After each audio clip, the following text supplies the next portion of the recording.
First thing we're going to do is combine our salt, water, and yeast. So water in first. If you don't have a mixer at home, you can do it the old-fashioned way and knead it by hand. Sea salt and yeast. And I'm just going to whisk this and get it all combined. Should look like that cloudy mix when you're done. If you are using a mixer, dough hook works the best. It looks like this. And one of the things that we do here is we're going to combine about 75% of our flour now, mix that out for 2 to 3 minutes, and then we're going to let the dough rest so that the gluten can start to reform itself. And it's going to make for a much more elastic pizza dough when we're finished. So we add about that much flour. Put our mixer in place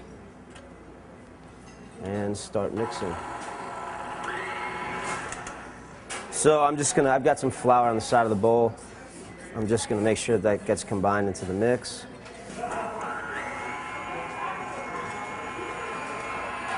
What we have here is basically the starter for our dough.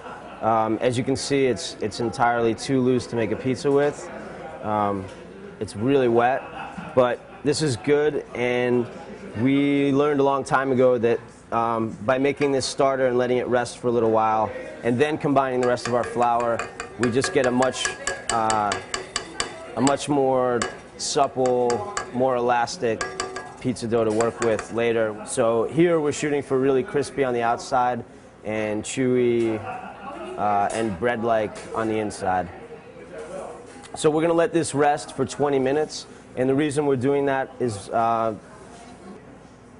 gluten is a protein that basically likes to arrange itself in parallel strands and long parallel strands, and that's what allows you to stretch dough without it breaking or fighting you. When you agitate it like this, you basically cross up all the strands or mix up all the proteins, and it takes away all the elasticity of the pasta and makes for a tough pasta in the finish, or tough dough. All right, so our 20 minutes is up. We're going to combine the rest of our flour to finish the batch of dough. We want to mix this as little as possible, but just enough to get it all combined and get our dough super silky and smooth and evenly combined. We're basically trying to be as gentle as possible, because the more we mess with this stuff now, the tougher it's going to be later on.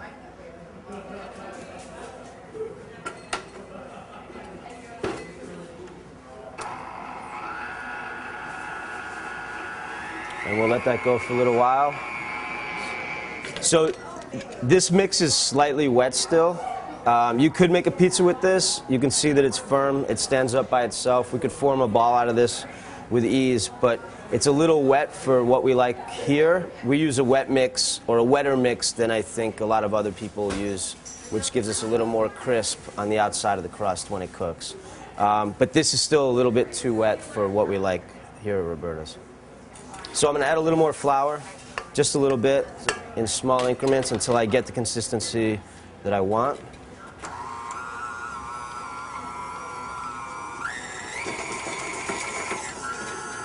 Basically, one of the things that I'm looking for is that the dough pulls away from the side of the mixing bowl with ease. I know if it's sticking to the side of the mixing bowl that it's still a little too wet. If we make it too dry, I can always add a little water to bring it up to the wetness that I like.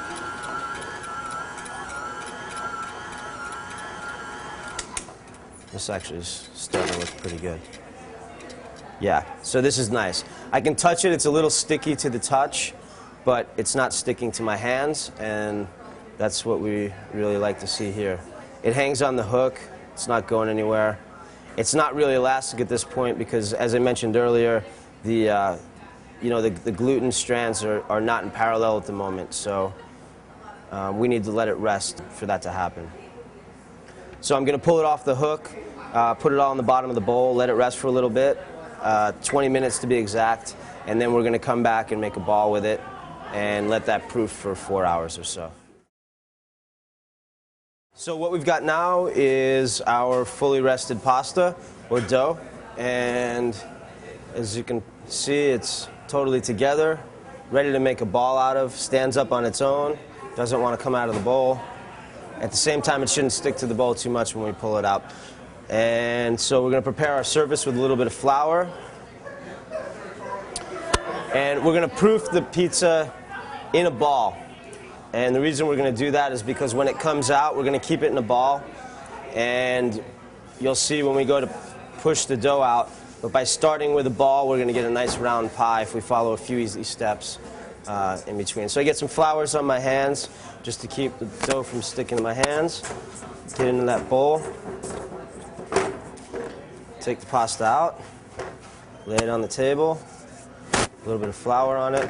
So here I have a dough knife. Any old knife will do. Nice thing about this is it cuts the dough without crushing it. We make our dough balls here at 225 grams, which gives us a nice 12-inch pie. If you're looking to make a bigger pie at home, you can increase, the amount of dough in the ball up to 400 or 500 grams, whatever you think you need. So we take the portion of dough, and we're basically going to turn it inside itself, kind of making it concave on the back. If it starts to get a little sticky, get some flour. And once we have it in a nice ball, we're going to flip it over, grab the seam, like so, and we're going to give it a good twist. And what that does is it stands the ball up, and it pulls out the joints. And then we're just going to let this sit here on the side. And that's ready for proofing. So we're going to push down from the center. And what we're basically doing here is pushing the gas in the ball out into the outer rim, which is going to form the crust eventually. We want to keep that gas in there. We just want to move it to the outside. Add flour as you need it. If you feel your dough getting sticky, just add more flour. So what I'm doing now is I'm just sort of working in opposing circles with my hands, stretching the pasta on the table, still keeping it round. I'm not really pushing down because I'm not compressing it. You can see here that we have bubbles here. This is all air or gas that's in the dough that we want to be there. I'm basically, anything that's sharp that the dough could get caught on, I'm going to tuck in. So basically, you're not going to see my hands under the pizza, but they're going to look something like this. Everything is round. There's no hard edges. And the reason, if everything is smooth and round in my hands and smooth and round here, then as I stretch it, you're going to get a nice smooth round pizza in the finish. So it's up there on my knuckles. I'm letting gravity do most of the work here as I just turn the pizza around my hands and it stretches out into a pie. Lay it back down on the table. A little flour here so it doesn't stick.